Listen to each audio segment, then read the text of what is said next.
are minimal compared to the people resources. And that's why we must look to the people so that they can fulfill their potential. Mr. Hammersmith said one of the major issues in this country is crime, and he put forward one of the party's ideas to address the crisis. You need a court dedicated. Call it a gun court, firearm court, call it what you want, but it's dedicated to only doing these matters. And you will see how quickly you will start to make gangs feel that they just don't. Who's in charge? Right now, it's the gangs that are in charge, but you have to fight back. Mr. Hammersmith and Deputy Political Leader Louis Leasing shared some of the party's vision at their launch on Saturday at Paria Suites in La Romaine. Terry Ann Brown Campbell, TTT News. The Botanical Gardens in Tobago came alive as Christmas lights carpeted the space. Families came out in their numbers on Friday for the official lighting up ceremony. For several years, this has been an attraction for children during the Christmas season. This year, the Tobago House of Assembly's Tobago Reforestation and Watershed Rehabilitation Program restored the lights to the garden and added a host of activities. Hoping over the next couple of weeks that you all will participate in the whole lineup of activities that we have planned for you, which include things for the family, including movies, parang, music, miniature golf, a whole lot of events and goods and services to really engage your attention over the next couple of weeks. Secretary in the Division of Food Security, Natural Resources, the Environment and Sustainable Development expressed the lights will foster that family bond.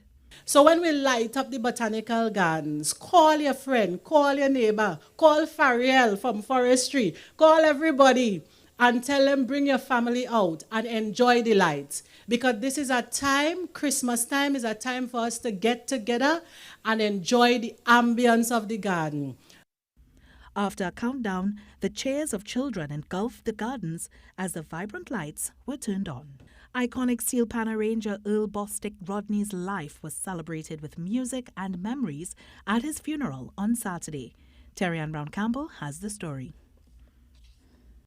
Members of the local music sector, along with friends, family and fans of Earl Bostic Rodney, braved the rain on Saturday to attend the prolific pan arranger's funeral. Scores of well-wishers crowded under tents at the festival square in Mahaika Point 14. Mr. Rodney's granddaughter, Anna Mae McGuire, shared a eulogy written by Mr. Rodney shortly before he died. My first instrument was the floorboard and the walls, as he resided in a board or a wooden house. Many of his early childhood musical memories came from hearing an early metal beating band practicing in his neighborhood, often referred to as the Dustbin Bands. Mr. Rodney's notes indicated he was a self-taught musician who ran away from school to play pan, a practice that was frowned upon in those early days when he was growing up. While the event was crowded with performances from those he worked with in his heyday, his family shared a more personal side of him with the crowd. Outside of music, he was a good grandfather. I couldn't ask for another one. From when I was little, he would visit to make sure we always had. When we visited, he always had something to send us back with. Even coming back down to his last days when he didn't have much. Terry Ann Brown Campbell, TTT News. Remember, you can keep up to date with all that's happening on Facebook, X, Instagram, and YouTube at TTT Live Online. Up next, sport. Stay with us.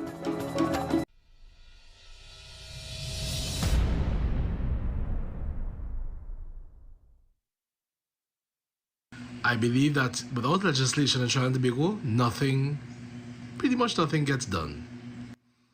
And when it comes to people with disabilities, legislation will assist by way of education and especially employment.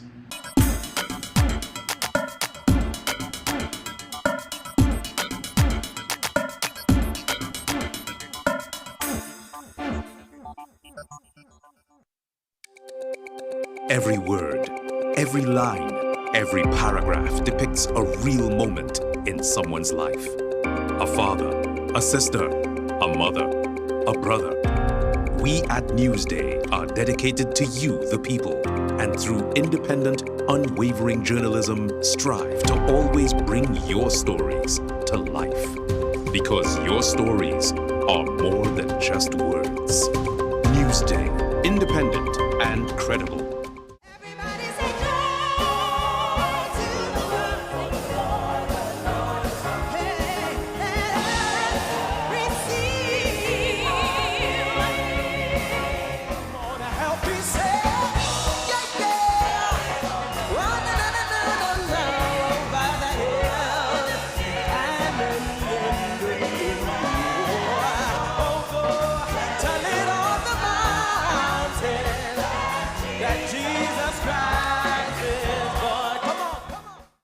The sweetest 100 days of Christmas are here again.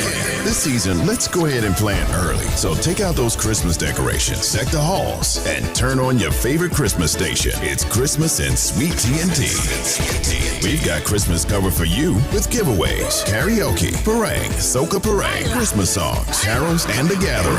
The biggest charity Christmas concert and collection drive. This Christmas season on Sweet 100 FM, let's celebrate the sweetest 100 days of Christmas. Welcome back to sport. For the first time in 16 years, the West Indies white ball team achieved something they have not been able to. That is, defeat England in a one-day international series. The teams came into the final match at the Kensington Oval in Barbados with the three-match series locked at 1-1 from the two games played at the Sir Vivian Richards Stadium in Antigua. Both teams had something to prove in this series. The West Indies to show the world that missing out on this year's 50-over World Cup was just a fluke, and England that they can win this series and prove their dismal defence of their title will soon be put to rest. Rain threatened to end the series but held up just enough for England to get to 206 for 9 from their allotted 40 overs.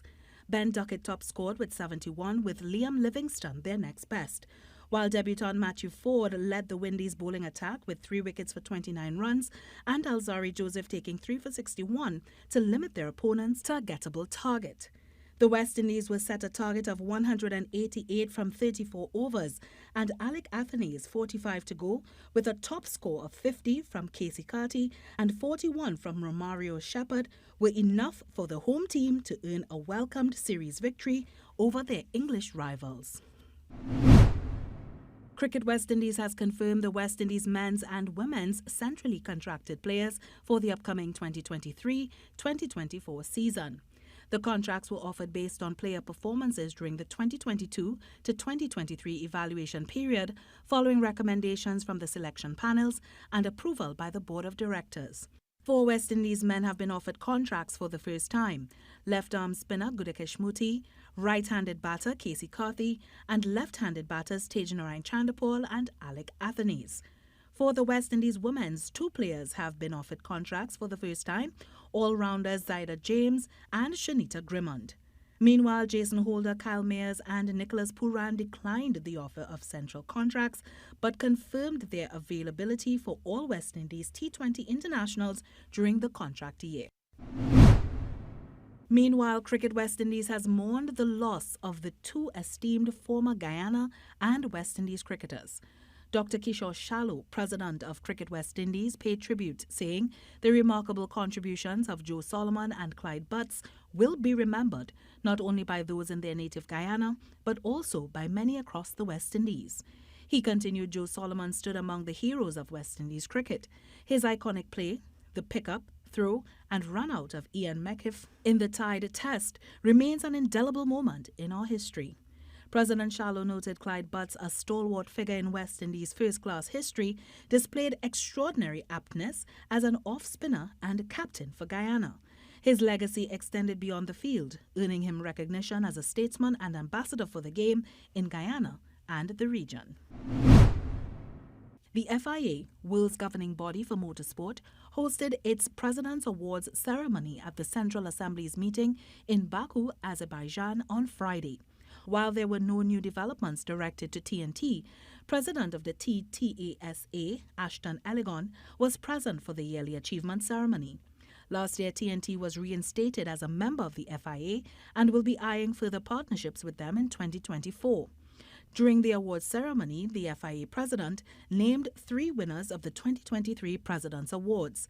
They are the General German Automobile Club, who got the award for its achievements in climate action, the Automobile Club of Moldova, bestowed with the award for road safety, and Motorsport South Africa for their work in equality, diversity, and inclusion. Each winning body was presented with a Euro $10,000 prize. Heading straight into the weather. Tonight, mostly fair despite a few light showers. Tomorrow, sunshine will be at times interrupted by the odd showery spell, a low 20% chance of a heavy shower. Winds can gust at times near heavy showers. Seas are moderate, occasionally rough. Waves near 2 meters in open waters and below 1 meter, occasionally choppy, in sheltered areas. Students of the Technical Vocation Center for Persons with Disabilities brought Christmas cheer to the Division of Health, Wellness and Social Protection through song, dance and music. On Friday, they hosted their annual Christmas Courtyard concert.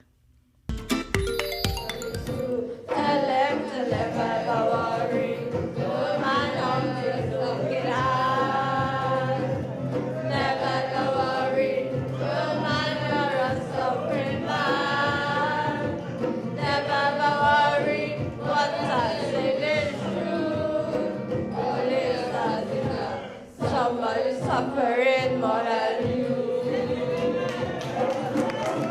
Never worry, always looking high. Never worry, your mind is open wide.